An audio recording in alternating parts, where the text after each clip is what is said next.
The limits of debate in this country are established before the debate even begins, and everyone else is marginalized. They're made to seem either to be communists or some sort of disloyal person. A kook, there's a word. And now it's conspiracy. See, they've made that something that should not be even entertained for a minute, that powerful people might get together and have a plan. Doesn't happen. You're a kook. You're a conspiracy buff.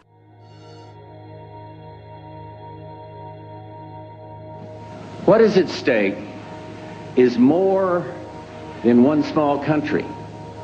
It is a big idea, a new world order. Out of these troubled times, our fifth objective, a new world order, can emerge.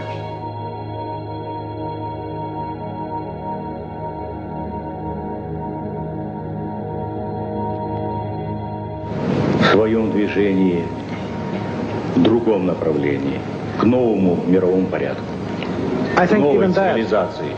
Even that does not describe why the world has changed so much and why the world has turned so much toward a new world order and a new kind of civilization.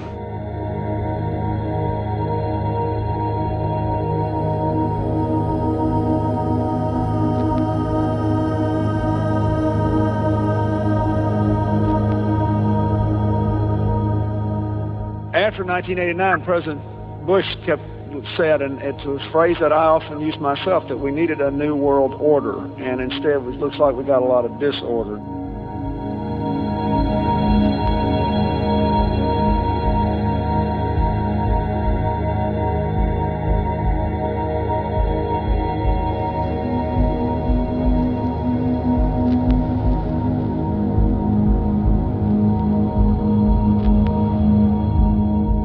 There is a chance for the President of the United States to use this disaster to carry out what his father, a phrase his father used, I think, only once, and hasn't been used since, and that is a new world order.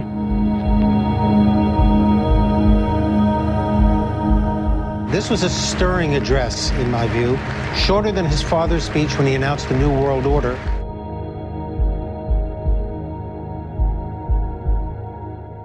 And it's only now that we can begin to understand that the world order that globalization brings and what it's going to look like, it's driven forward now not just by the balance of military strength, the Cold War times, or ordinary political power.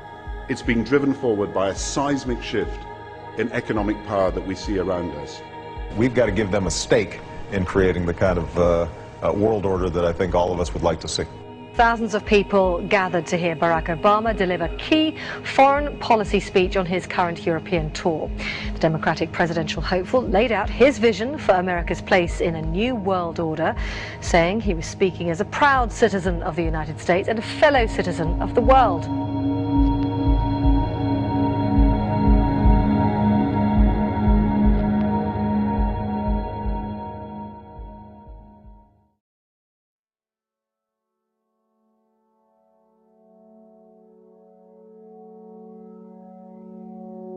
This film is unique in that it systematically studies the origins, activities, and destiny of evil. Presentations in this genre make all kinds of predictions about the future, most of which will turn out to be wrong. Instead of dwelling on the future, I'm going to survey the past. The New World Order is like a rope. That rope is made up of cords of political, military, economic, scientific, cultural, and religious power. Each cord of the New World Order rope is composed of people at the outer layers who have no idea what the ultimate goal of those at the center of each cord is. As people work their way to the center of each cord, the ultimate goal of those associated with the New World Order becomes clear. A one-world government, a one-world economy, a one-world military, a one-world society, and a one-world religion, all enforced with absolute control under a single world ruler. This goal is not democratic. In fact, most people will not want this goal to be pursued because it limits their freedom. In spite of popular resistance, this goal is being achieved through secrecy and progressive conditioning to make the public want this goal. There is plenty of evidence that this goal exists.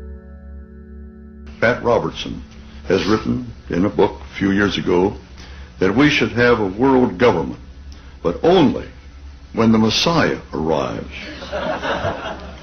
He wrote, and literally, any attempt to achieve world order before that time must be the work of the devil. Well, join me.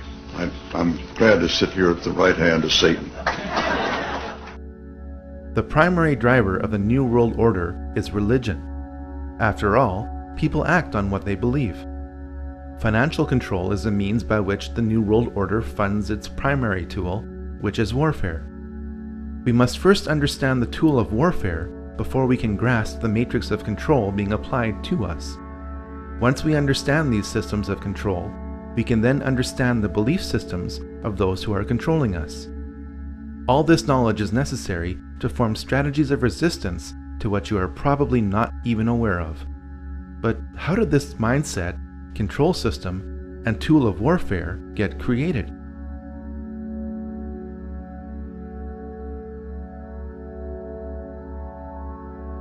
All secret societies trace their origins back to the ancient mystery religions practiced in Sumeria, Egypt, and Babylon. These ancient mystery religions were responsible for keeping a closed population in total subservience to a small elite, which were worshipped as gods, or as intermediaries between the masses and the gods. Knowledge is power. If you know when the next solar eclipse is going to occur, and others around you don't, you can demand a lot from a primitive society when you threaten to darken the sun. People with secret knowledge of astronomy are going to try to keep that knowledge to themselves. The moment they share that knowledge, their power over any society is eliminated. Large groups of people can be held in check by belief systems given to them by a tiny elite which keeps a core of knowledge to itself. This is why the most powerful groups in any society operate in secret. In fact, the word occult does not mean evil. It means secret. You are not supposed to know the secrets of the elite. Once you discover and verify these secrets, you'll be shocked at how the elite control you. The very word secrecy is repugnant in a free and open society, and we are, as a people, inherently and historically opposed to secret societies, to secret oaths, and to secret proceedings. And there is very grave danger that an announced need for increased security will be seized upon by those anxious to expand its meaning to the very limits of official censorship and concealment. That I do not intend to permit to the extent that it's in my control. For we are opposed around the world by a monolithic and ruthless conspiracy that relies primarily on covert means for expanding its sphere of influence, on infiltration instead of invasion, on subversion instead of elections, on intimidation instead of free choice, on guerrillas by night instead of armies by day. It is a system which has conscripted vast human and material resources into the building of a tightly knit, highly efficient machine that combines military, diplomatic, intelligence, economic, scientific, and political operations. Its preparations are concealed, not published. Its mistakes are buried, not headlined. Its dissenters are silenced, not praised. No expenditure is questioned, no rumor is printed, no secret is revealed.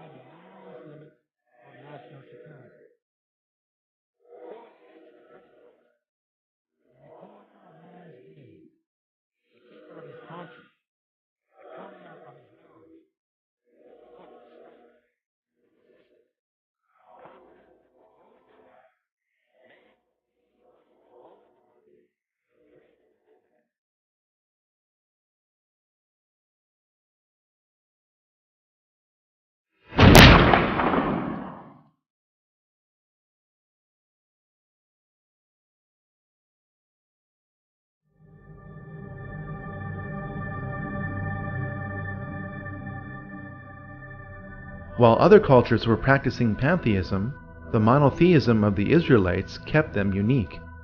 When the Israelites were true to their faith, they prospered. When they began to absorb the teachings and practices of the surrounding cultures, the Israelites became oppressed by the civilizations they had previously resisted.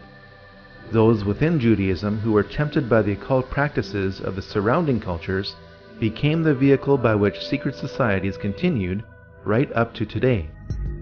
Practitioners of the occult within Judaism codified their beliefs in a sub-religion which became known as Kabbalah.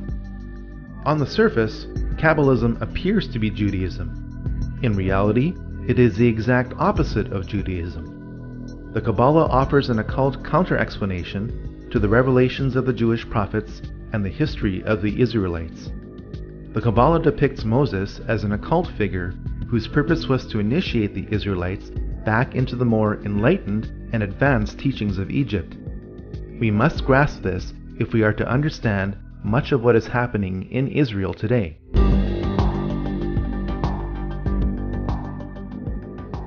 The emergence of Christianity during the height of the Roman era became a problem for the Romans.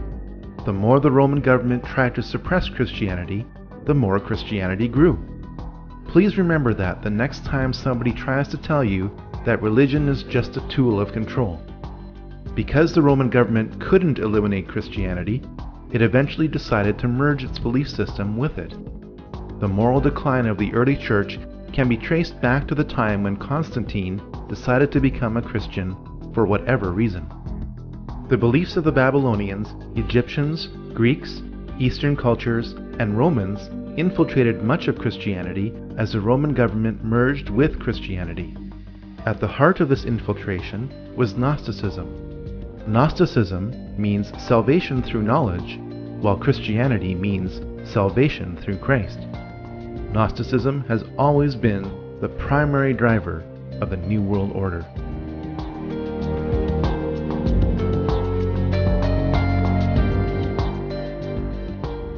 A military and religious order known as the Knights Templar was created in Jerusalem in 1118 by 9 French knights. Their official mission was to protect pilgrims on their journey to the Holy Land during the Crusades, and they participated in several battles in the Crusades themselves. The name Knights Templar was applied to this group when Baldwin II, King of Jerusalem, gave this group of knights lodging in his palace, built on the ruins of King Solomon's temple. By 1128, the order was given special protection by the Pope. As the Crusades wore on, the Knights Templar set up offices in Christian countries to encourage enlistment. The Knights Templar were a tax-exempt organization and received donations from crusading pilgrims in exchange for protection to and from Jerusalem. Because its membership remained dominated by the nobility, the Knights Templar were granted many favors by European rulers. Through gifts of land and money, the Knights Templar became extremely wealthy and powerful. Pope Clement V resisted abolishment of the Knights Templar for years. Finally, after waves of public pressure, most notably from King Philip IV of France, the Pope ordered 54 Templars burned alive in Paris as punishment for conspiracy and Satan worship. The order was destroyed when the Grand Master of the Knights Templar, Jacques de Molay, was burned at the stake on March 18, 1314. Many of the Knights Templar fled to Scotland, Portugal, and to the island of Malta. Some of today's well-connected youth are still initiated into a secret society based on the Knights Templar, known as the Order of de Molay.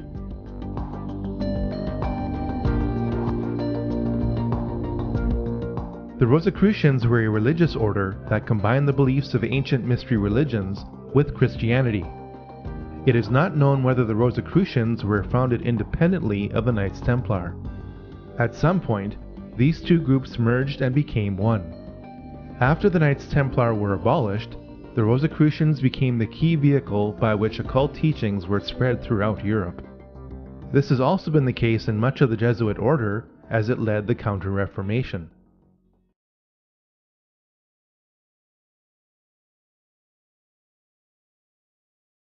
Freemasonry started when the Rosicrucians merged with the stonemason guilds of Europe. From the 1640s onwards, As the construction of grand cathedrals declined, Masons concentrated less on stonework and more on occult teachings.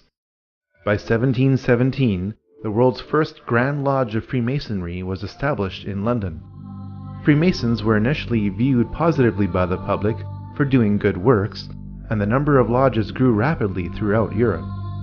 The age-old satanic desire for power also grew within Freemasonry.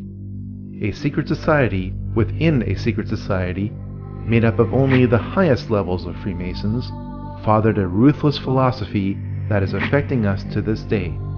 On May 1st, 1776, the Order of the Illuminati was born.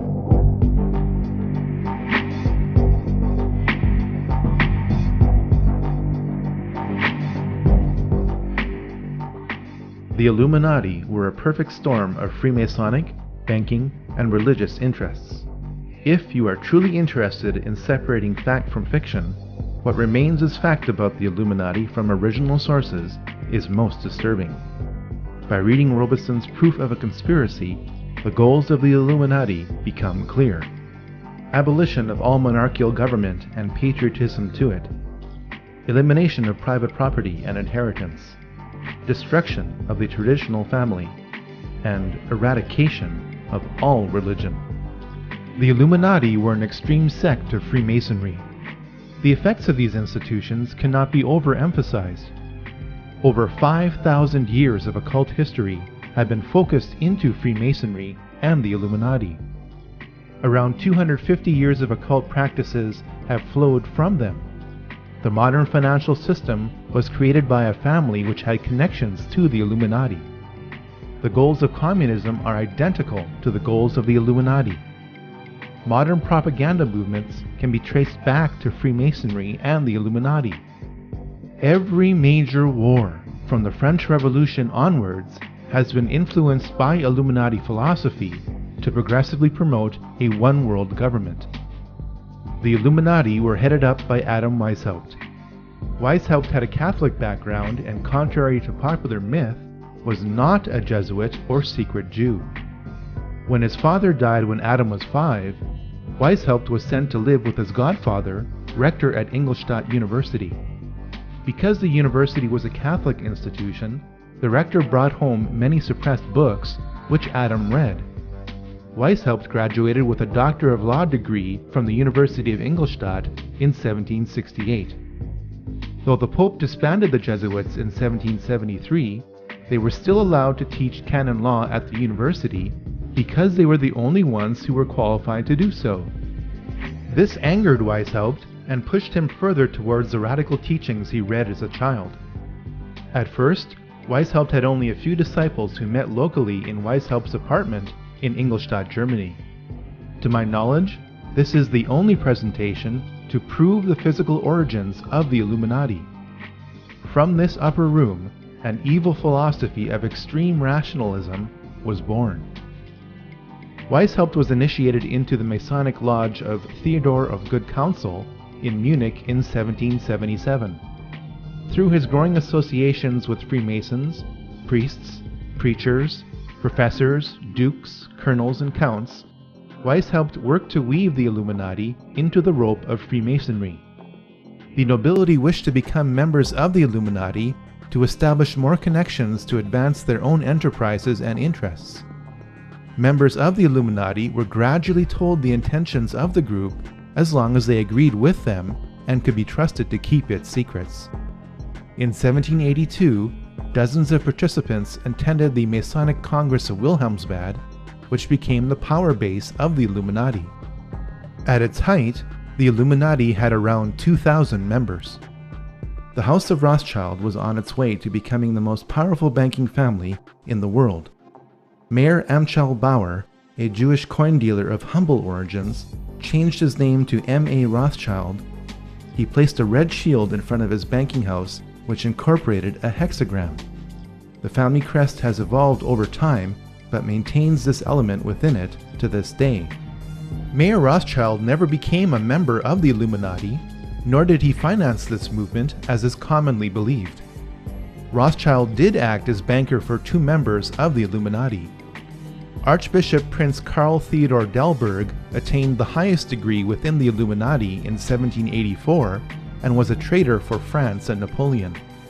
He reluctantly emancipated the Jews of Frankfurt in 1811 for a high price, financed by Mayer Rothschild.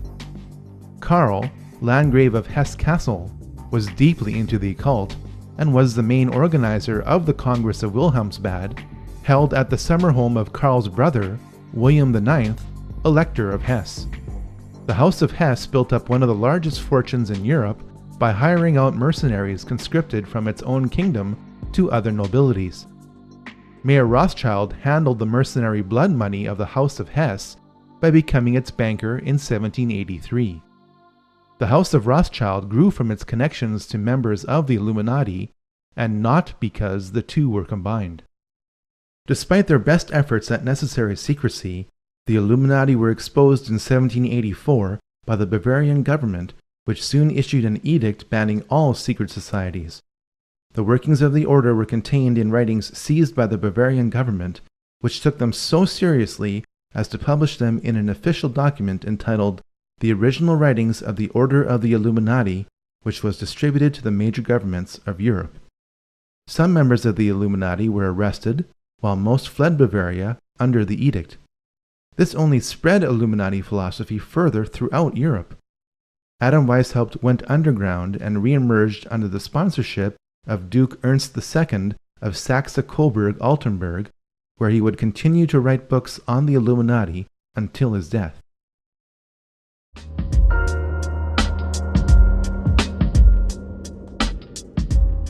Scattered from Bavaria, the Illuminati quickly re-emerged in France within pre-existing revolutionary groups, the largest of which was the Jacobin Club. The Jacobins, with the money from the Duke of Orleans, bought up and transported out much of the grain supply in France to create an artificial food shortage in 1789. The famine that resulted drove people to revolt.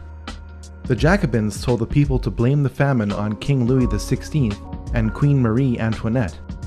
The fate of that French monarchy was sealed in the minds of the public when it was alleged that Marie Antoinette said, "Let them eat cake," in response to the famine. Jacobin propaganda pinned this saying on Antoinette to create maximum hatred for the monarchy. It worked. The hatred of all authority in the French Revolution did not stop with the execution of the French king and queen in 1793. By the time the 6 successive waves of the French Revolution had passed, over 18,000 people had been guillotined without trial. Decapitated heads of the nobility were stuck on bayonets and paraded throughout the streets. The Christian calendar was abolished. The work week was lengthened to 10 days straight. By the time the French Revolution burnt itself out, it is estimated that this program killed 300,000 people, all in the name of liberty, equality, and fraternity. The world's first revolution, guided by the Illuminati, was complete.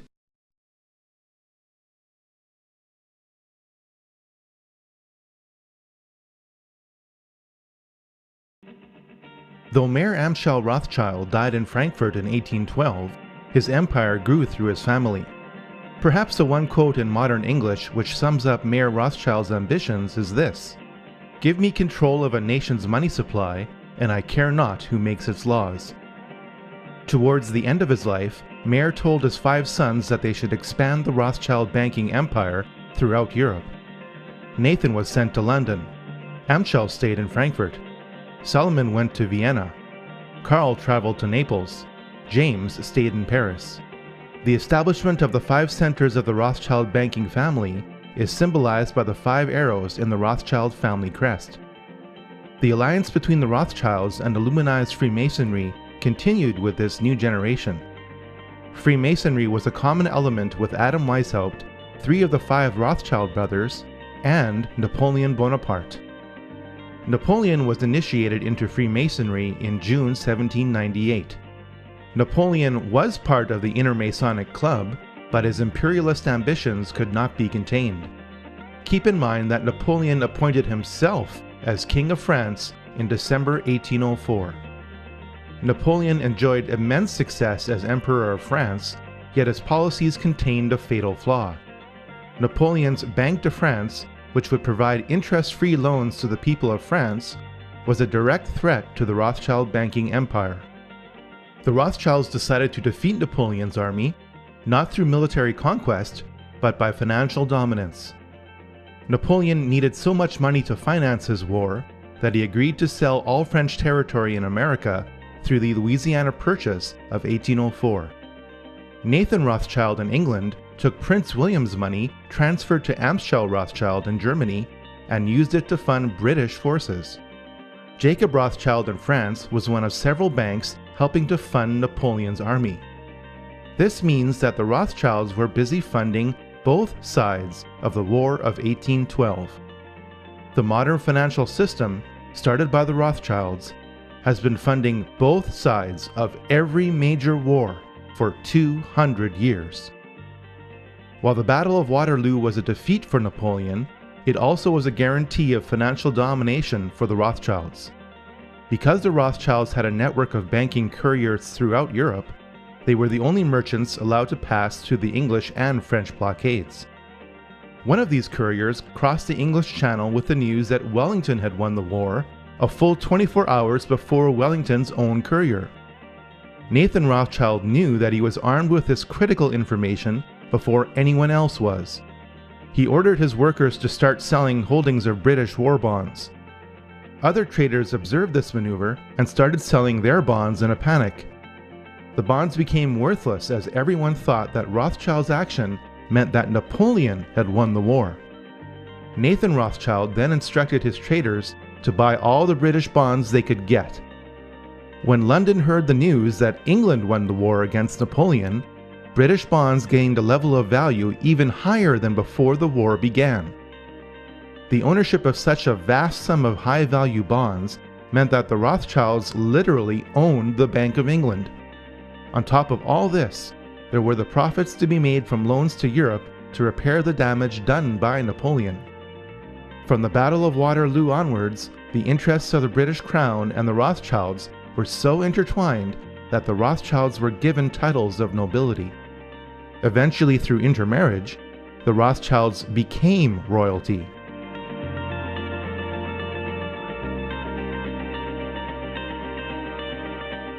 Following the Napoleonic Wars, the Illuminati thought that the nations of Europe would be so tired of fighting that they would agree to enter into a federation. Switzerland was declared to be a neutral country into which member kingdoms could deposit their money. Since the post-Napoleonic nations of Europe were heavily indebted to the Rothschilds, it could be argued that the Congress made Switzerland act as the modern version of the Knights Templar for the past 200 years. Now you know why Switzerland has acted as Europe's untouched bank during the European slaughters of World War I and World War II. The Congress of Vienna resulted in a treaty. Russian Tsar Alexander I opposed this treaty because he saw the Congress as an Illuminati takeover. The Rothschilds vowed that the Romanov dynasty would someday come to an end.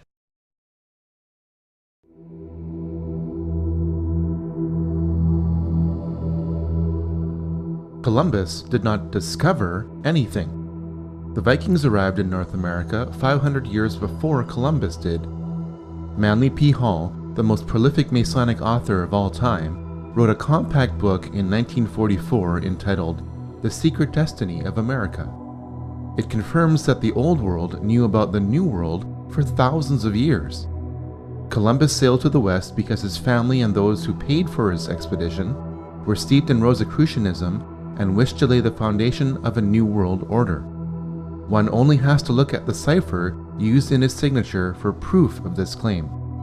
Much of the occult knowledge of the Knights Templar is carved in stone in Scotland's Rosslyn Chapel. The carvings that line the inner frame above this window are of maize or of Indian corn that grew only in the New World. How could this be if the construction of the Rosslyn Chapel began in 1446 or 46 years before Columbus sailed to the West? For the answer to this question, we should look at the sails on the ships used by Columbus. They were adorned with the logo of the Knights Templar. From before the time of Columbus until today, America has always had a special place in the plans of the New World Order. The Illuminati in Europe saw the rare positive outcome of the American Revolution and sought to subvert it through the Columbian Lodge of the Order of the Illuminati, established in New York in 1785. Agents of the Illuminati worked to start a new revolution in America so that America would resemble France without the Napoleonic influence. In 1791, Alexander Hamilton established the first privately owned central bank in the United States with $10 million on a 20-year charter. This is contrary to the United States Constitution, which Hamilton signed. When the charter expired, the head of this private group was revealed. None other than Nathan Rothschild in England said, "Either the application for the renewal of the charter is granted, or the United States will find itself in a most disastrous war." The United States repelled the British on American soil within 1 year of Nathan Rothschild's pronouncement during the War of 1812. Fortunately for America, Britain was tied up fighting Napoleon in Europe and couldn't send enough troops to reclaim America. While America won a military victory, its financial back was broken. The War of 1812 forced the rechartering of the private bank of the United States. Thanks to the war and inflation, the debt owed to the bank exploded to $127 million. Andrew Jackson vetoed the bank in 1832. In 1835, President Jackson distributed a $35 million surplus. This was the only time in American history that the United States had balanced its books.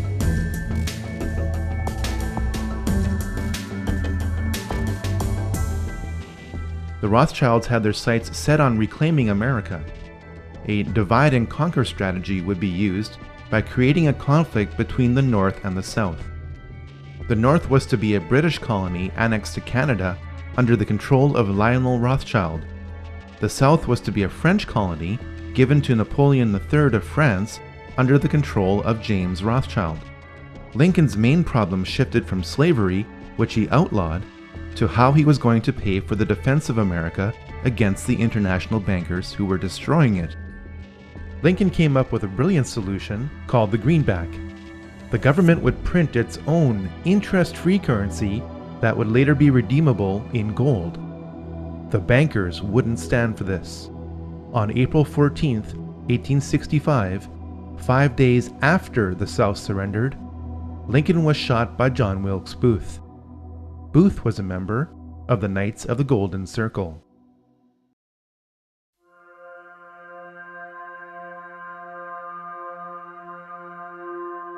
The monarchies of Europe, led by the British royal family, had been involved in the occult for centuries through the sponsorship of clairvoyants. The British royal family is deeply Masonic. The Queen's cousin, the Duke of Kent, is British Freemasonry's Grand Master.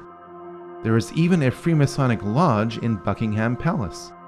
Though the current Queen says that she is not amused at this, she and her predecessors were often Masonic. It is a fact that much of the European nobility goes back to various houses, especially in England and France, which link the lines of the kings of England and the kings of Jerusalem. Fiction occurs when this link is used to create a mythology which states that the British people, led by their monarch, are one of the lost tribes of Israel. British Israel Freemasons also believe that since America was descendant from Britain, Americans who are of British Masonic descent are also one of the lost tribes of Israel. On the back of the US $1 bill, there exists a Star of David, hidden in plain sight. The British royal family is more German than it is English. Queen Victoria was married to Prince Albert of Saxe-Coburg and Gotha. Under pressure from anti-German sentiment created during World War I, King George V changed his family name to Windsor.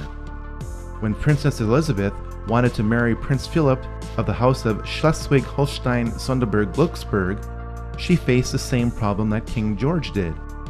Prince Philip renounced his titles and adopted the surname of Mountbatten. All 4 of Prince Philip's sisters married into the German nobility, which embraced Nazi philosophy. Remember that Adam Weishaupt wrote more material on the Illuminati under the sponsorship of Duke Ernst II of Saxe-Coburg-Altenburg. Because Prince Albert was great-grandson of Duke Ernst II and consort to Queen Victoria, the British royal family are direct descendants of Ernst II. Since Duke Ernst II became a member of the Illuminati in 1783, it is not hard to see that the teachings of Adam Weishaupt are being used by the British royal family today. The British monarchy was involved in 2 wars with China over opium. From about the mid-17th century onwards, Europe had a huge trade deficit with China. Europe wanted Chinese tea, silk, and porcelain, but China did not want as much of what Europe had to offer.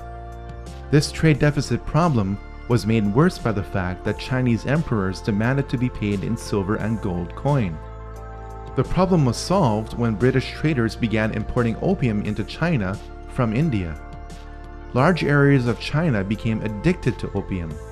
The addiction was so intense that in many areas of China, opium was currency. The conflict between the Chinese emperors and British traders grew so bad that Queen Victoria sent in the British army to fight the Chinese army over opium in 1839 to 1842 and again in 1846 to 1860. When you are told that the British royal family's wealth is based on taxation, don't believe it. It could be argued that the British East India Company occupied India on behalf of the British Crown and its traders. Afghanistan is occupied today by coalition forces.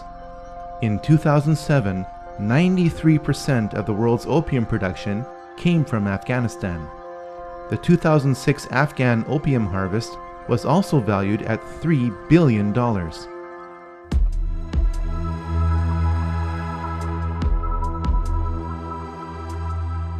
The Round Table groups are the most influential and interconnected secret societies in the Western world. While Cecil Rhodes did not start any of these groups, he was instrumental in ensuring that they worked together toward a common goal. In 1966, Georgetown University history professor Carroll Quigley defined this goal in a massive work entitled Tragedy and Hope. One of the members of the Round Table groups sponsored Carroll Quigley, who was given access to their secret records, to produce what the group thought would be an internal publication. As a teenager, I heard John Kennedy's summons to citizenship. And then as a student at Georgetown, I heard that call clarified by a professor named Carroll Quigley, who said to us that America was the greatest nation in history because our people had always believed in 2 things: that tomorrow can be better than today, and that every one of us has a personal moral responsibility to make it so.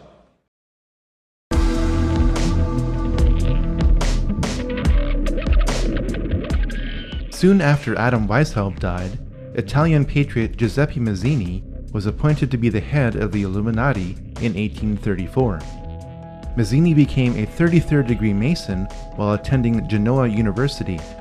The most important thing about Mazzini is that he formalized the Mafia. The name Mafia is an acronym which stands for Mazzini Autofizia Ferti Incendi and Avvelenamenti, or Mazzini authorizes thefts, fires, and poisonings. With the wave of Italian immigration to America starting in the 1890s, the practices of the Mafia merged with the Illuminati of America.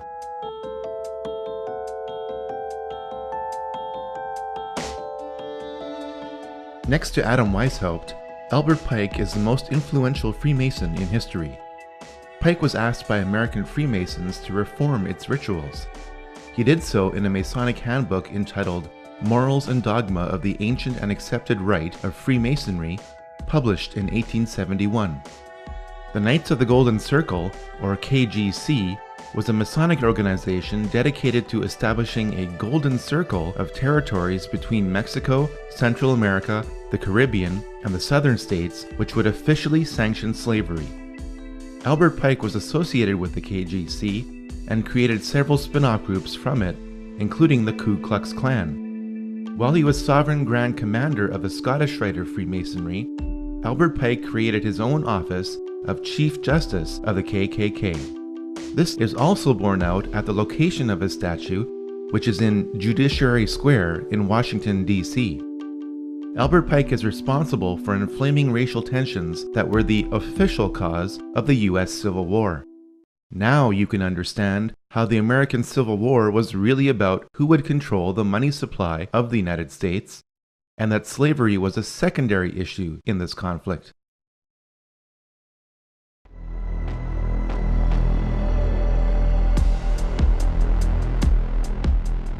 William Huntington Russell was one of the more prominent merchants involved in the Chinese opium trade.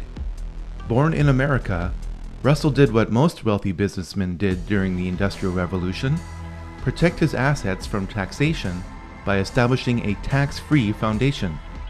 The tax-free foundation that Russell and Company established based on opium revenue was the Russell Trust. The key institution of indoctrination that Russell Trust established was Skull and Bones. Skull and Bones was founded at Yale University in 1832 as a Black Lodge of Freemasonry. The odds that both presidential candidates would happen to be members of Skull and Bones is approximately 1 in 750,000. 3 generations of the Bush family have been members of Skull and Bones.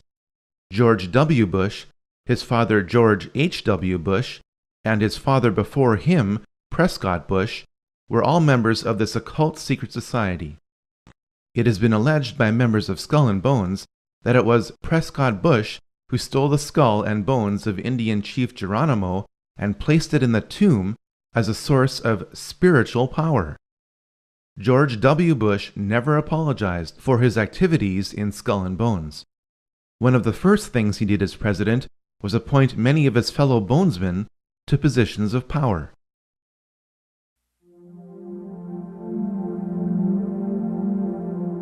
Georg Hegel was a German philosopher who came up with a basic system for achieving the goals of the Illuminati called the Hegelian dialectic. This system is based on 3 steps. In step 1, a rogue government will create the problem that harms or even kills its own citizens. This deception is known as a false flag attack. In step 2, a rogue government will control the reaction to the problem which it created by typically blaming it on an enemy or some aspect of its own society over which it seeks more control. This is why the term false flag attack is so named. In step 3, a rogue government will offer the solution to the problem which it created. This solution is typically a war or a system of regulations. The solution would usually not be accepted by the public had the rogue government not created the crisis and controlled the reaction to it in the first place. A government which seeks increasing control can keep pushing society to accept its agenda by following a series of problems, reactions, and solutions which it planned all along. The significance of the Hegelian dialectic is not how evil it is, but rather how often governments choose to follow it. There has not been a major war in the 20th and 21st centuries that does not follow the Hegelian dialectic.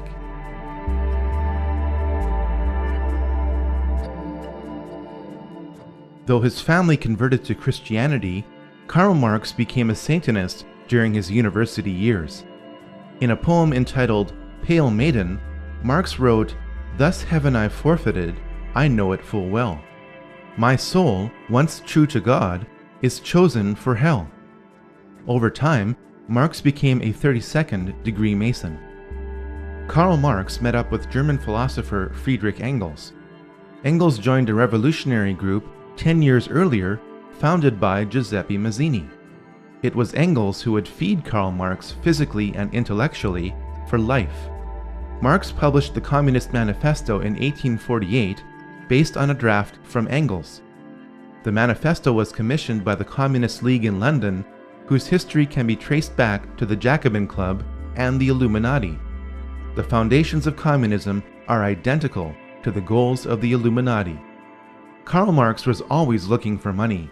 He found it when Nathan Rothschild gave Marx several £1,000s to finance the cause of socialism through the Hegelian dialectic.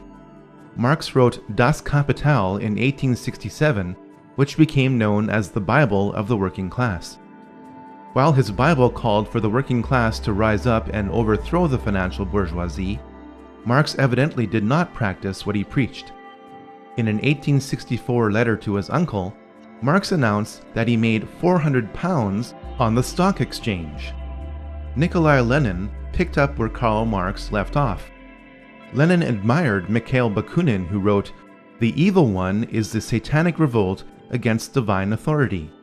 Satan, the eternal rebel, the first free thinker, and the emancipator of worlds." While attending university, Lenin became a Mason.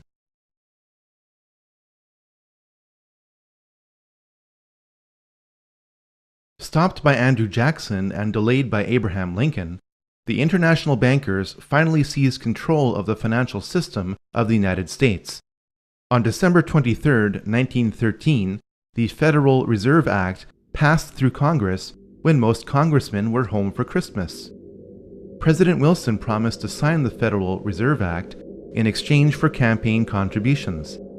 This unconstitutional act allowed a private group of international bankers to print pieces of paper as money which would be loaned out to the government at interest.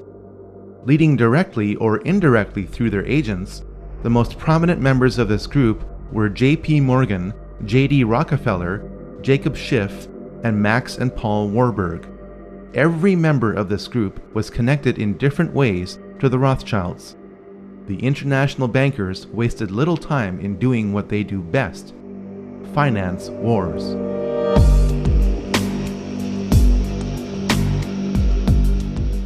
The bankers of Europe and America found a way to ignite the growing tension between Germany and the Anglo-American establishment for the economic and cultural dominance of Europe. Most people know that the flashpoint of World War I along the Western Front was the torpedoing of the Lusitania on May 7, 1915.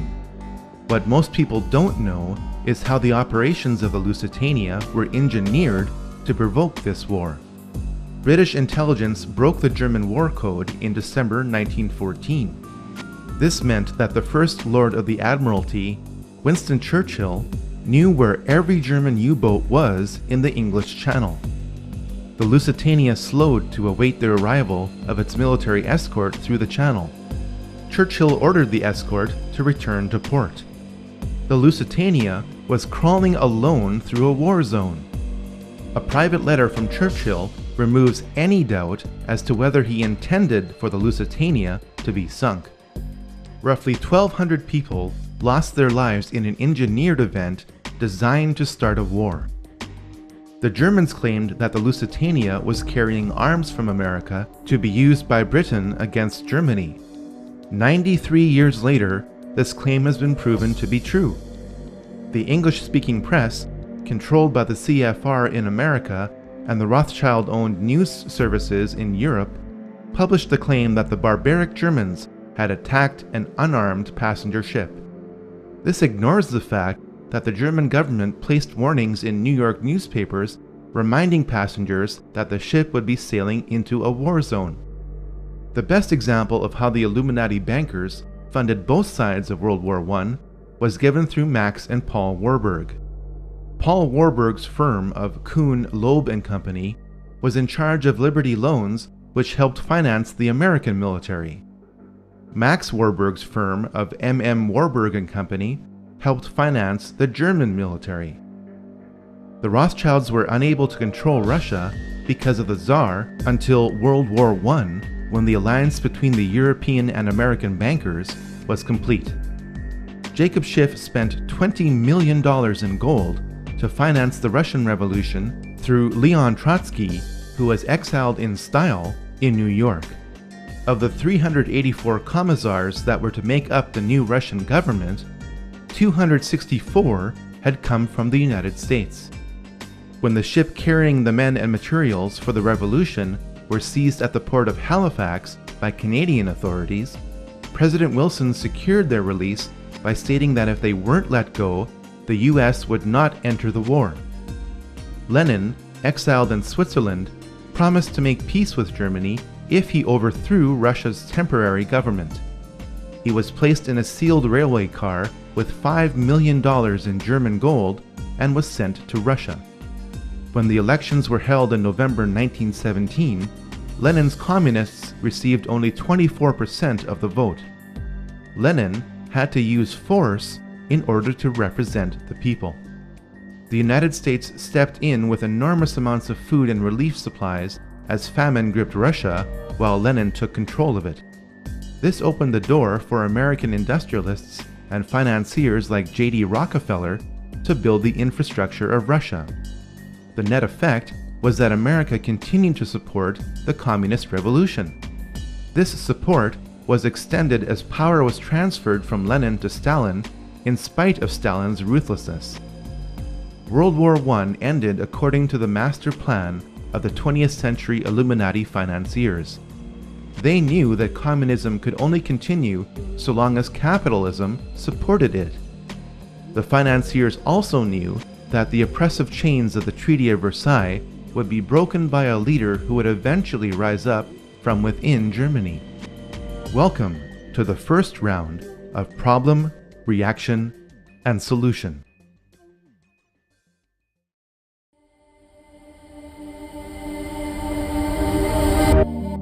As the Industrial Revolution progressed, several captains of industry emerged in America. Andrew Carnegie made his fortune in steel production. Henry Ford excelled at making cars. John D. Rockefeller made the largest fortune in America through banking based on oil production. Many have speculated that the CFR is an acronym based on Carnegie, Ford, and Rockefeller.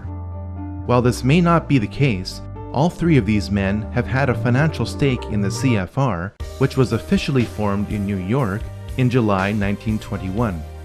Its logo features a rider on a white horse giving a Masonic salute. The Latin word in the logo means everywhere. The CFR in New York is the counterpart to the Royal Institute in London. Both groups are members of the Round Table groups. The same bankers which established the Federal Reserve in 1913 funded the CFR through dozens of tax-free foundations. If you want to catch a ride in the Anglo-American machinery of the Illuminati today, you will agree to be told what to do. It's good to have an outpost of the council right here down the street from the State Department. We get a lot of advice from the council, so this will mean I won't have as far to go to be told what we should be doing and how we should think about the future. It's good to be back at the Council on Foreign Relations. As Pete mentioned, I've been a member for a long time and was actually a director for some period of time. I never mentioned that when I was campaigning for re-election back home in Wyoming. The goal of the Royal Institute and the CFR is nothing less than one world government. In 1950, CFR member James Warburg testified before the Senate Foreign Relations Committee and said, "We shall have world government whether or not you like it, by conquest or consent." You would think that the CFR would be the talk of the American mainstream media, but the CFR dictates what will make the American news and how it will be presented to reporters in key positions who are along for the establishment ride.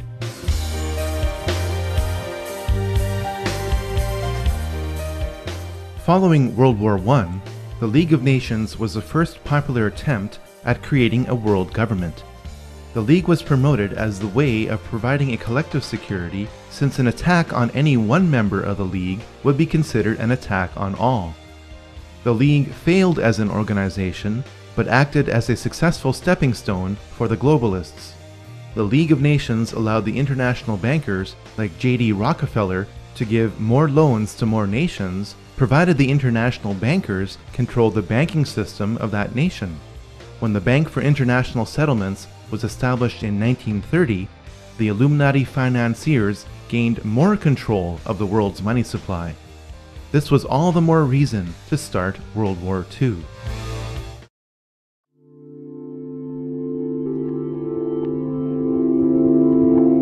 Adolf Hitler was offered as the manufactured solution to the burden imposed upon Germany by the Treaty of Versailles.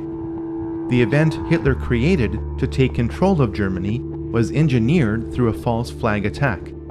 We now know that Hitler had his henchmen set fire to the German parliament, known as the Reichstag, in 1933. The fire was blamed on communist agent Marinus van der Lubbe in a huge show trial.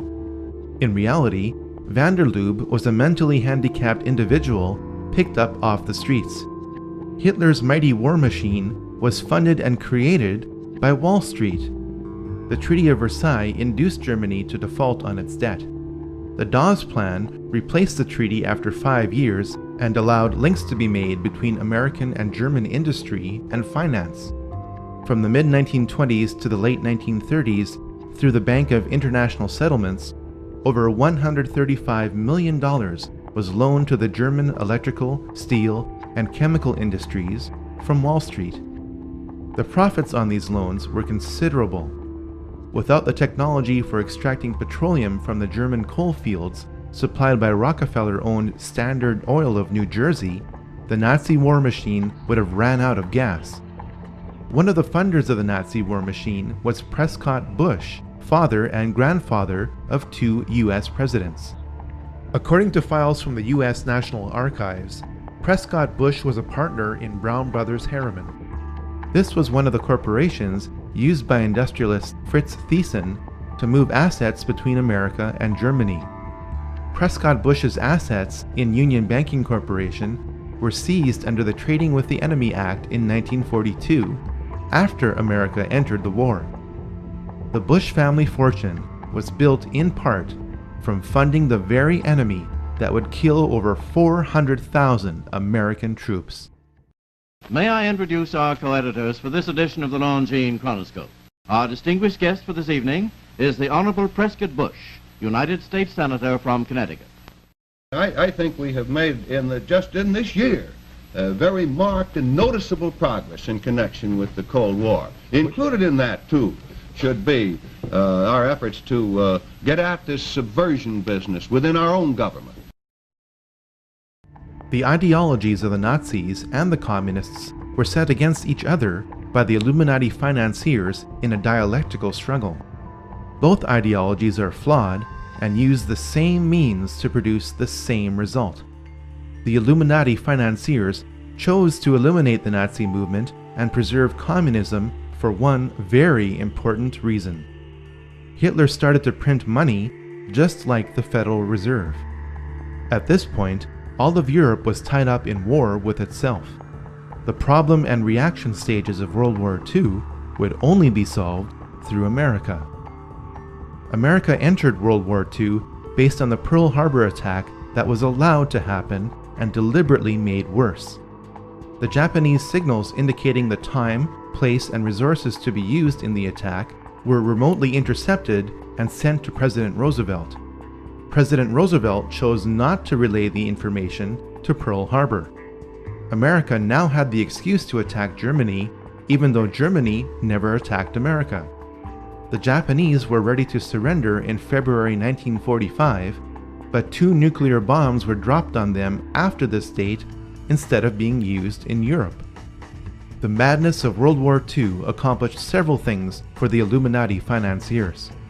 Profits could be generated by rebuilding Japan and using it to provide cheap labor to flood America with inexpensive goods. This would accelerate the long-term planned process of bringing down America, just as China is being used to help finish the job today. Communism was allowed to consume half of Europe in order to lock America and the Soviet Union in a new dialectical struggle and a new opportunity for profit.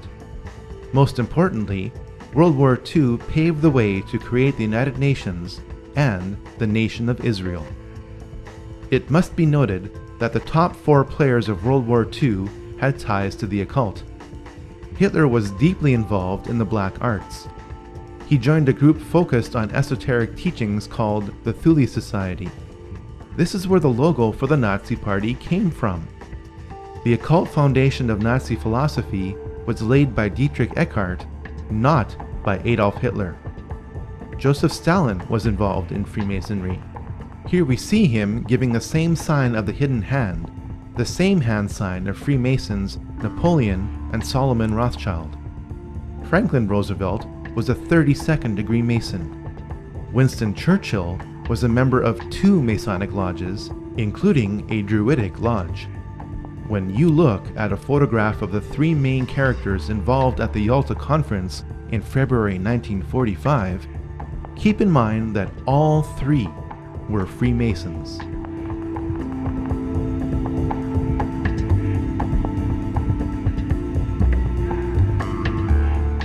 The United Nations was the second prearranged attempt at world government, offered as the solution to future conflicts like World War II. To help prevent the pivotal United States from backing out of the United Nations, as it did with the League of Nations, the UN was to be located on American soil with land graciously donated by John D. Rockefeller Jr. Through its domination of the American media, the CFR conditioned the United States to accept the increasing role of the UN in the drive for world government.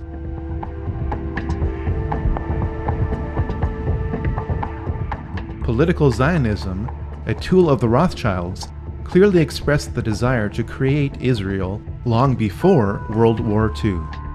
This is documented in the Balfour Declaration of 1917. Arthur James Balfour of the British Foreign Office announced that it was the will of His Majesty's government to establish a Jewish homeland in Palestine. This official policy was given to the World Zionist Federation of Great Britain, headed by Lord Rothschild, over 30 years before Israel was created. James Balfour, a willing tool of the British Freemasonic crown, was awarded many Masonic royal titles for this and other services rendered. Political Zionism used and magnified the anti-Semitism of the Nazi movement to create Israel. As soon as Hitler took power in 1933, many Jews around the world boycotted German goods. The political Zionists in Palestine negotiated a secret deal with the devil. In return for the transfer of 60,000 Jews and $100 million to Palestine, political Zionists would halt the worldwide Jewish-led anti-Nazi boycott that threatened to topple the Hitler regime in its first year. Over 40 million Chinese died in a 25-year period under the dictatorship of Mao Zedong, yet all you probably know is the phrase 6 million Jews. The Holocaust of the Jews has been ground into the public consciousness by the political Zionists who used its horror to justify their goal. Theodor Herzl's dream was realized when the flag he proposed, based on the Rothschild hexagram, flew over Israel in May 1948.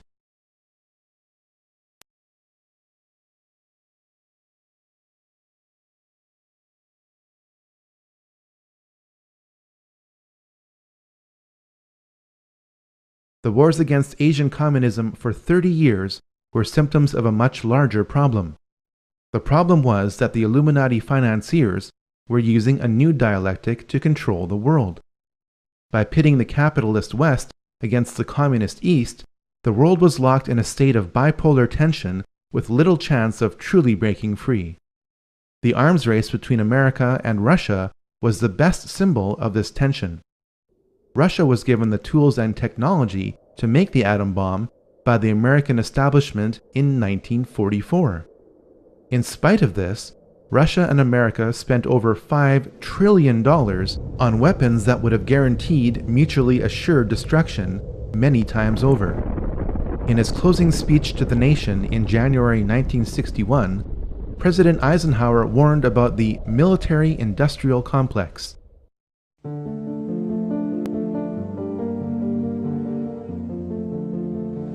Until the latest of our world conflicts, the United States had no armaments industry. American makers of plowshares could, with time and as required, make swords as well. But we can no longer risk emergency improvisation of national defense. We have been compelled to create a permanent armaments industry of vast proportions. Added to this, 3.5 million men and women are directly engaged in the defense establishment. Now, this conjunction of an immense military establishment and a large arms industry is new in the American experience. The total influence, economic, political, even spiritual, is felt in every city, every state house, every office of the federal government. We recognize the imperative need for this development, yet we must not fail to comprehend its grave implications. Our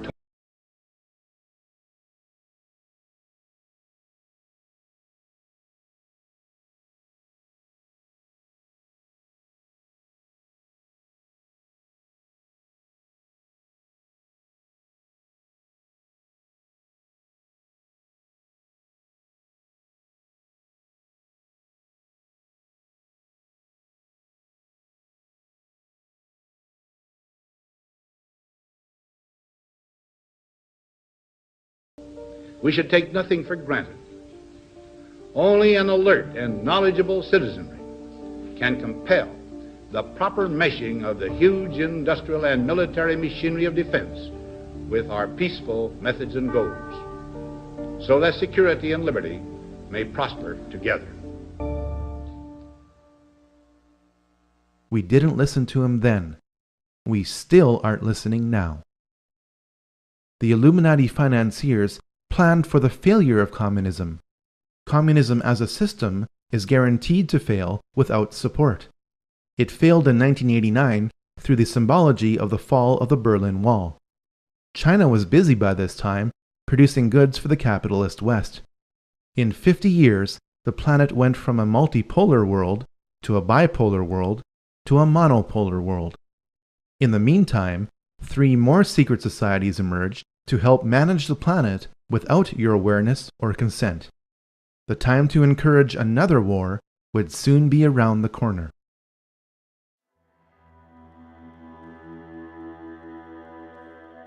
The Bilderberg Group got its name from the Bilderberg Hotel in Oosterbeek, Holland, the site of the group's first modern meeting.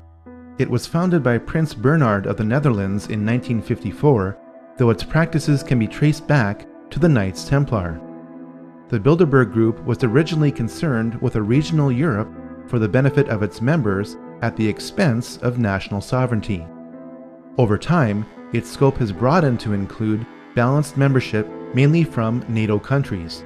Many members of the CFR are also members of the Bilderberg Group. Once a year in 5-star hotels between Europe and North America, around 100 influential people gather together to determine the future of the planet for the next 1 or 2 years. The membership and accomplishments of the Bilderberg Group have been impressive. Presidents are chosen by this group. When Queen Beatrix and David Rockefeller get together at a Bilderberg meeting, you are looking at the 2 people on the planet who control the lion's share of the world's oil supply.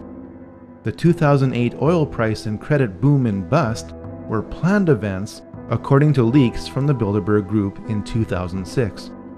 The Bilderberg Group also created the European Union.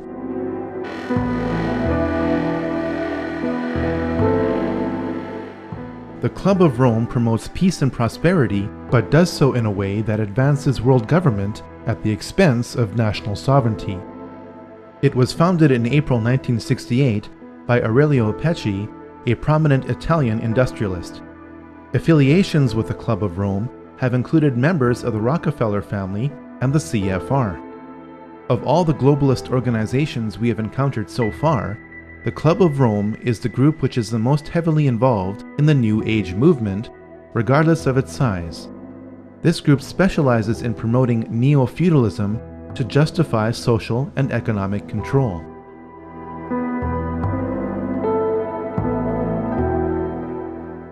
The Trilateral Commission was created in 1973 by David Rockefeller to launder money. As more congressmen and informed citizens became aware of the CFR and the Federal Reserve during the 1950s and 60s, global planners realized that they had to be more covert. Their American and European money would have to be sent to Japanese industrialists and Arab oil magnates who would use it to buy up Western businesses and real estate. With this system in place, economic woes in the West resulting from the globalists' control could then be blamed on the Japanese and Arabs. Arab leaders who couldn't agree on anything for centuries suddenly came together to create the OPEC oil embargo of 1973. High gas prices made the Americans flock to Japanese cars.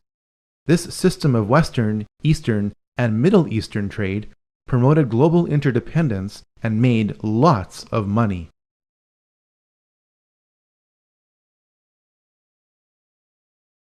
Saddam Hussein became the new target of the Illuminati financiers with the collapse of communism in 1989. White House Special Envoy Donald Rumsfeld met Saddam in December 1983. Rumsfeld gave Saddam the gas he used to kill thousands of his own people, but that didn't matter to the elite. What did matter was that Saddam was pumping too much oil to get rid of his foreign debt. This lowered oil prices by flooding the oil market, angering OPEC nations. It also lowered the value of the US dollar because it was the world's reserve currency and oil is traded in US dollars. Saddam was becoming independent and had to be stopped. US Ambassador to Iraq, April Glaspie, met Saddam in July 1990. When Saddam asked the ambassador what the American response would be if he were to invade Kuwait, the ambassador replied, "We have no opinion on the Arab-Arab conflicts, such as your dispute with Kuwait." Saddam bit on the bait and invaded Kuwait 1 month later. Operation Desert Storm followed in 5 months in January 1991. Saddam's army was destroyed in 5 weeks. While I was there, I saw the Iraqi soldiers come into the hospital with guns. They took the babies out of the incubators, and left the children to die on the cold floor.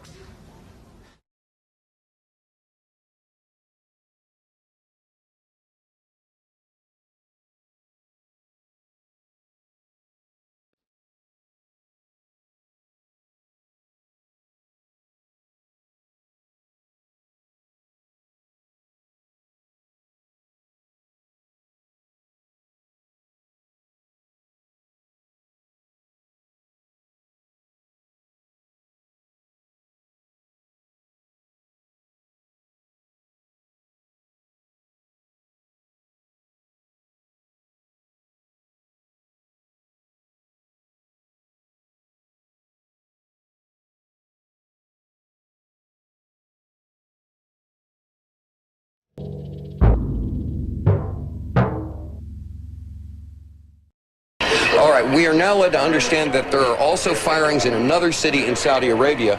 CNN's Carl Rochelle is here with me, just came up. Carl, I know we can't be very specific given these restrictions, but within those parameters, what did you see? Well, what I saw, I didn't see anything hit. I looked almost straight above us. There is a vapor trail coming from my right to my left, and there's a cloud of something. It looks like it might have been an explosion, a cloud. I'd say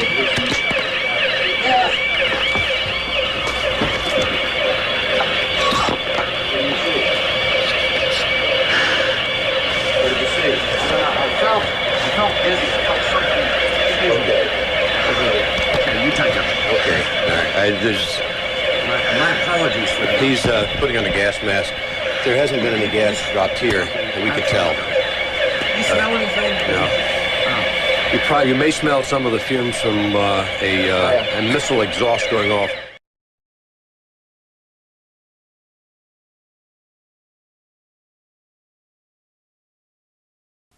Je suis un journaliste américain. Oh, I love this country so much. You guys just don't have a clue. This is a Scud. You can tell it by its distinctive label. Now, when the missile is launched, the first thing you look for is the plume sticking out behind it. Now, when you detect this, you can tell it's been launched. Thank you.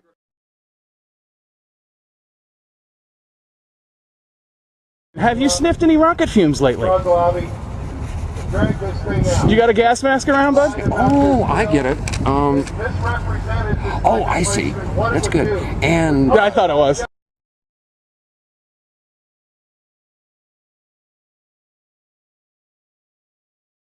They took the babies out of the incubators,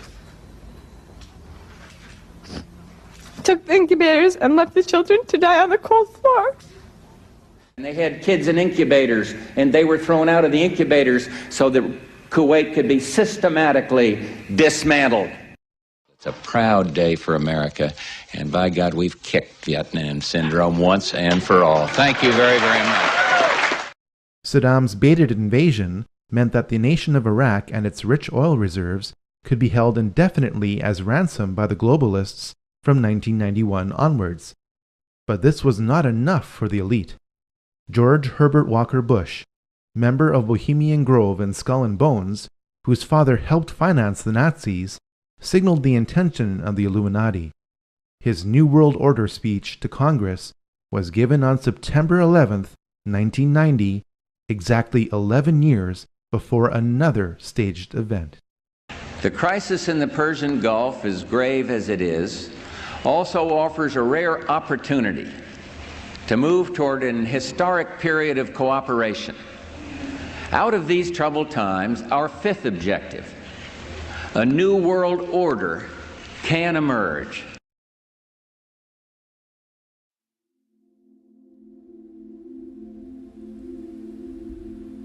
People are still bewildered by what happened on September 11th, 2001. This brief study cross-examines the mechanics, the men involved, and the motives for what happened on that day. Most people assume that Flight 93 was crashed by its passengers after they overtook the terrorists who controlled it. After all, it left a scar in the earth. Here's the problem. According to a USGS aerial survey, that scar existed in 1994 or earlier. At this point, we have two choices. We can choose to believe that a full-sized airliner being fought over can crash into topsoil in precise alignment with a pre-existing scar, leaving that scar relatively intact. We can also choose to believe that only part of the plane landed within that scar. The first option would violate the patterns of hundreds of airplane crashes over decades. The second option forces us to ask whether pieces of the plane were found in other locations. Indeed, this is the case. Small pieces of the plane were spread out over a debris field several miles long. This forces us to ask how the plane disintegrated. According to retired Colonel Don de Grand Pré, it was shot down by a member of the Air Force. We have since learned the probable name of the pilot who eliminated Flight 93. Lieutenant Colonel Rick Gibney was the only pilot in the United States Air Force to be given an award in secret for his actions on a special mission on 9/11. Most people assume that Flight 77 struck the Pentagon with no warning by a crack pilot. In recorded testimony before the 9/11 Commission, then Transportation Secretary Norman Mineta recalled what he witnessed in the Presidential Command Center below the White House. During the time that the airplane coming in to the Pentagon, there was a young man who would come in and say to the Vice President, the plane is 50 miles out, the plane is 30 miles out. And when it got down to the plane is 10 miles out, the young man also said to the Vice President, do the orders still stand? And the Vice President turned and whipped his neck around and said, of course the orders still stand. Have you heard anything to the contrary? This testimony proves that the Vice President was aware that something was approaching the Pentagon. Hani Hannour is alleged to have hijacked Flight 77 and flown it into the Pentagon. Here's the problem.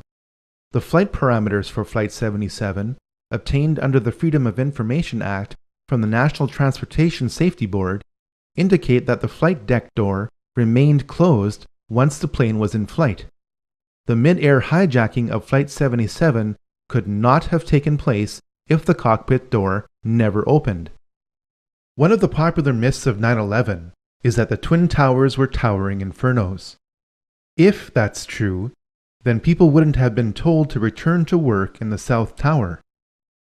In the neighboring South Tower, people are also evacuating, but an announcement over the PA system tells workers their building is secure and they can return to their desks, an announcement that will soon have tragic consequences. If the towers were towering infernos, then the Battalion 7 chief would have never been able to make it to the 78th floor and say, We got tanks. I saw in the pockets of fire. We should be able to knock it down with 2 lines. Where you know that? 78th floor, numerous 1045 cold ones. If the tower fires were melting steel columns, then Edna Sintron wouldn't have been able to wave from the plane impact zone with her light pants not even singed.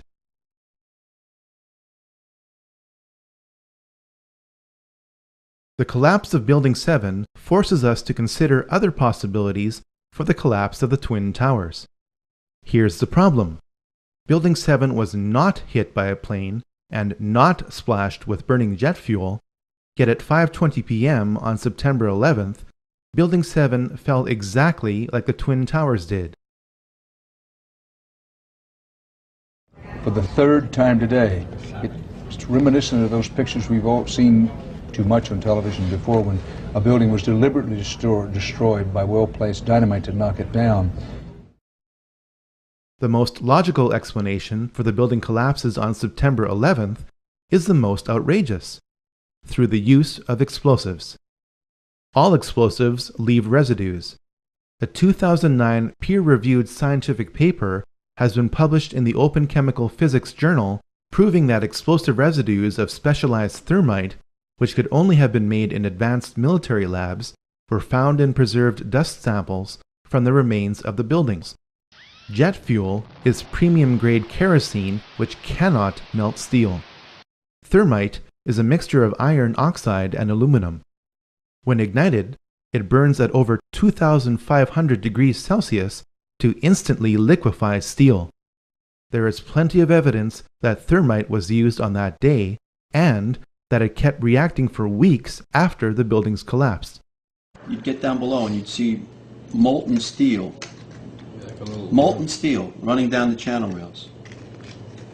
Like you're in a foundry. Yeah, like lava. Like lava from a volcano. In addition to thermite, 2 other types of explosives were used to level 3 buildings on 9/11. The job of the shape charge is to cut steel H-beams. The way we do this is by cutting the beam at an angle, which, through a series of beams cut at the same angle, will tend to make the building shift over and walk. Shape charges were used to slice through posts at an angle, not straight across, for a reason. And the 4-1 should have taken a couple of companies that they were leaving back. Go against another. You want to call your mother or something? You gotta get back from here. We made it outside. We made it about a block. We made it at least 2 blocks, and we started running. Floor by floor instead of popping out. It was as if they had detonated. Yeah, as if they were planned to take down a building. Boom, boom, boom, boom, boom, boom, boom.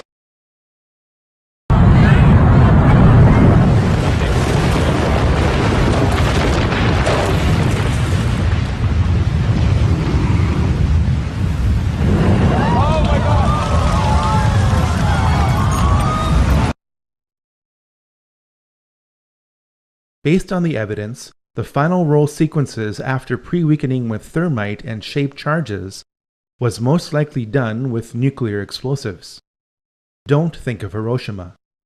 If the United States Army was loading nuclear shells by hand into howitzers 50 years ago, what do you think is available in the 21st century? The evidence for the use of nuclear explosives on 9/11 is substantial. A government report tried to spin the appearance of the radioactive isotope tritium at ground zero in concentrations dozens of times higher than the surrounding area. Hundreds of cars at ground zero burst into flames from the inside out. This is explained with the characteristic electromagnetic pulse of nuclear explosions overloading the vehicle's electronics, causing the vehicles to ignite. It would be foolish to conclude that aviation-grade kerosene would cause this kind of selective damage while leaving truckloads of loose paper around the site untouched. Toxic fumes produced by fires from the continuously reacting thermite and radiation from the final roll sequences explain why 7 out of 10 people with significant exposure to ground zero are dying from a host of illnesses. If explosives were used to destroy buildings on 9/11, they would have had to be placed in the buildings. This is made easier when there was an unprecedented power down in the World Trade Center complex for alleged electronic upgrades on the weekend before September 11, 2001. Is it just a coincidence that the president's brother, Marvin Bush, was on the board of directors for the firm providing security at the World Trade Center? Is it also a coincidence that the firm's contract with the World Trade Center ended on September 10, 2001?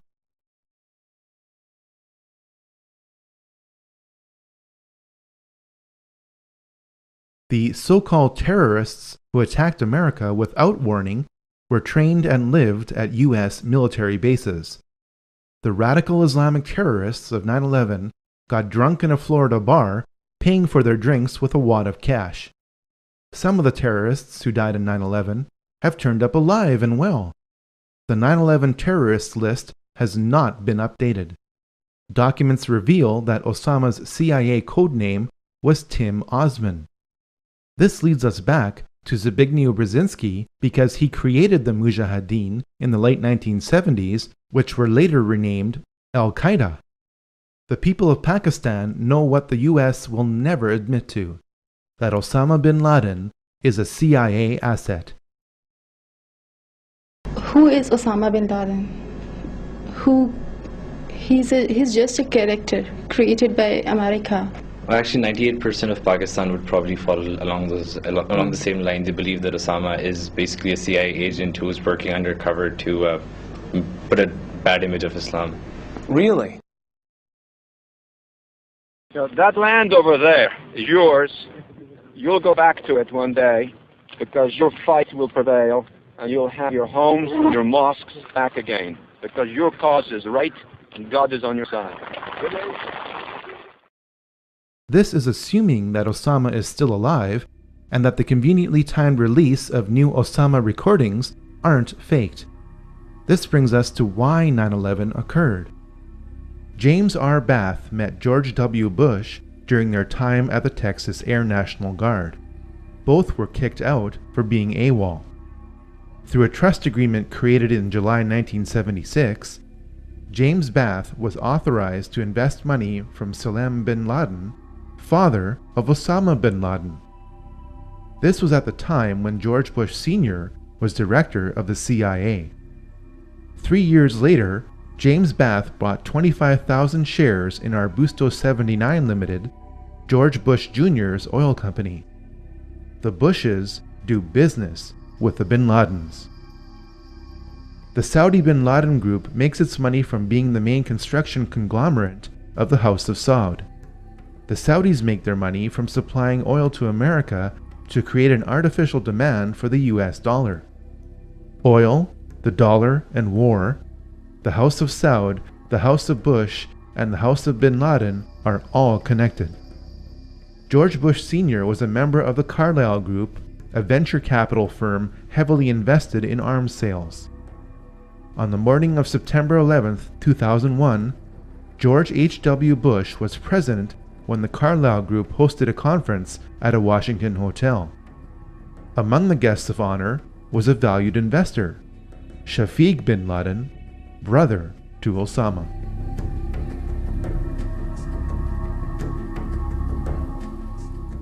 Operation Northwoods is the name of a top-secret report produced in 1962 by the highest-ranking military officer in the United States. This report remained classified for nearly 40 years, and for good reason.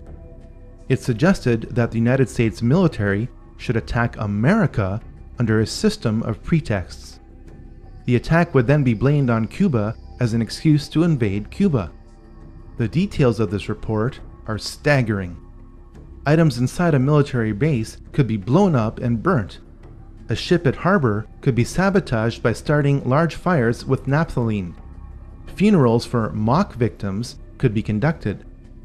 A modified military plane could be substituted for a civilian plane and loaded with passengers under carefully prepared aliases.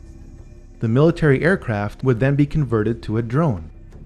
The United States military planned to attack America in 1962 using remote-controlled aircraft to justify invading Cuba. Fast forward to 9/11. Because the cockpit door of Flight 77 never opened in flight, this is exactly what happened on 9/11. Now you can never say they'd never think of that. They thought of that in 1962. They thought about it again in 2001. The Project for a New American Century is a neoconservative think tank. Some of its members are the most powerful people in the United States.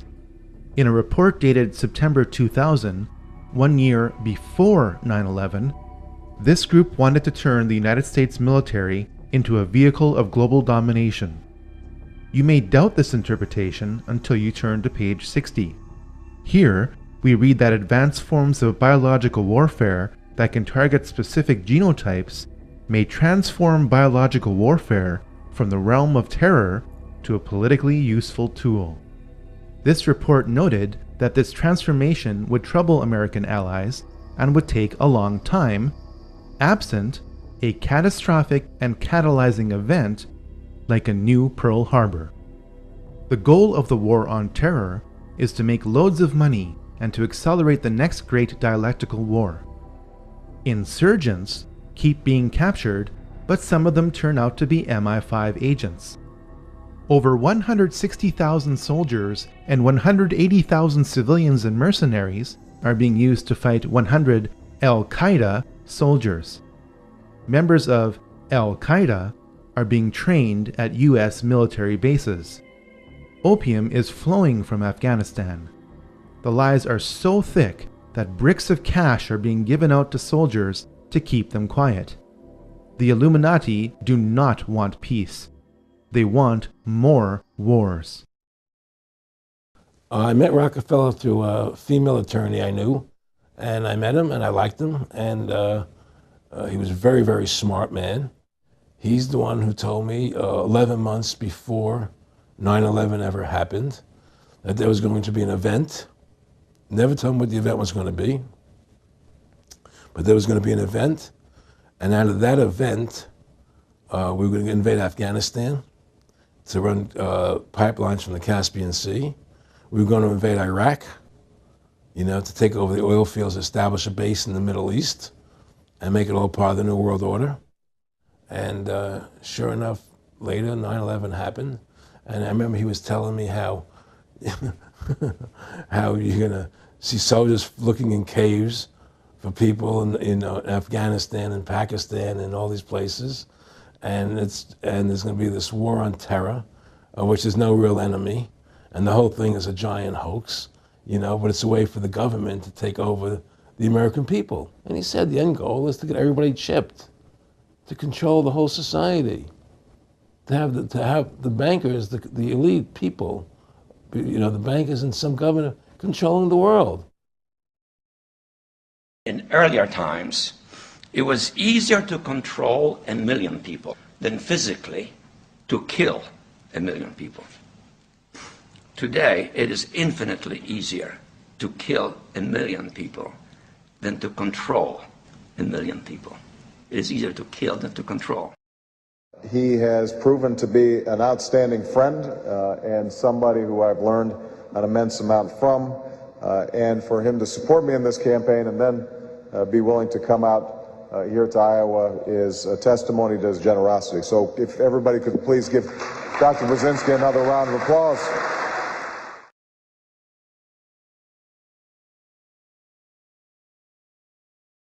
So far, we have learned that over 5,000 years of ancient mystery religions have filtered themselves into Illuminized Freemasonry by the mid to late 1700s.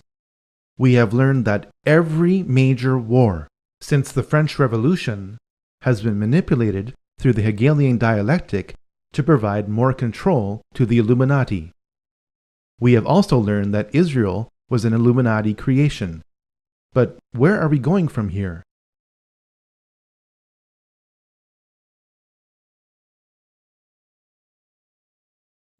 In September 1973, the Club of Rome issued a report entitled Regionalized and Adaptive Model of the Global World System.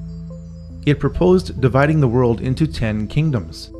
Yes, it actually used the phrase 10 kingdoms. While the boundaries of these 10 kingdoms are subject to change, it is their proposal that is the point. Since that proposal in 1973, the world is being divided into 10 kingdoms. It started with the European Union. It is continuing with the African Union. It is now here with the North American Union, or NAU. Our elected political leaders in North America deny the existence of the NAU, calling it a conspiracy theory. They do so while the Queen's representative in my province of Manitoba lays out its infrastructure.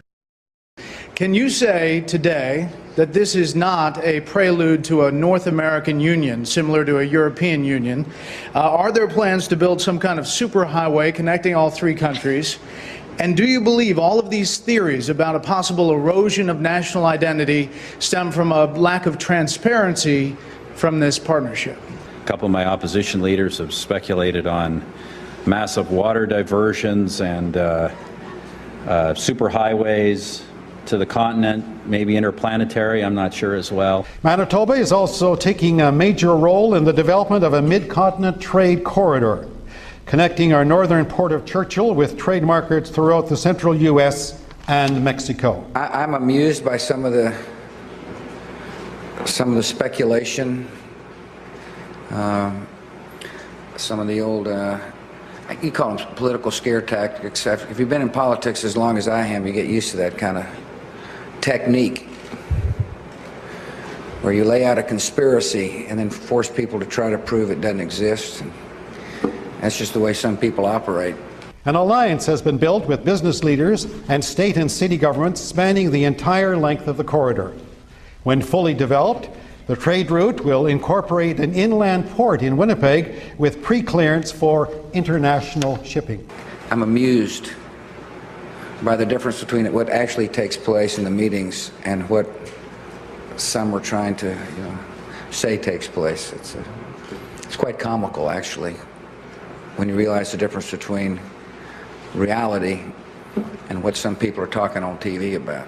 And we cannot be effective at major economic matters any longer unless we work with our other economic partners around the world and work with them closely and intimately. That is essential. I know some people don't like it. It's a loss of national sovereignty, but it is a simple reality.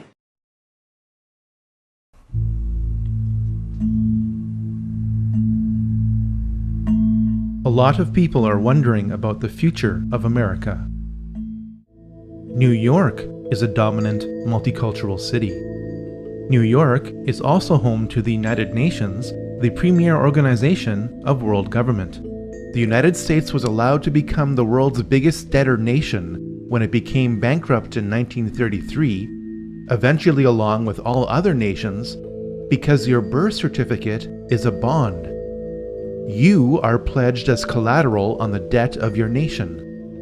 You are traded as a human resource on the stock exchanges of the world, especially in New York, the home to the world's largest stock exchange.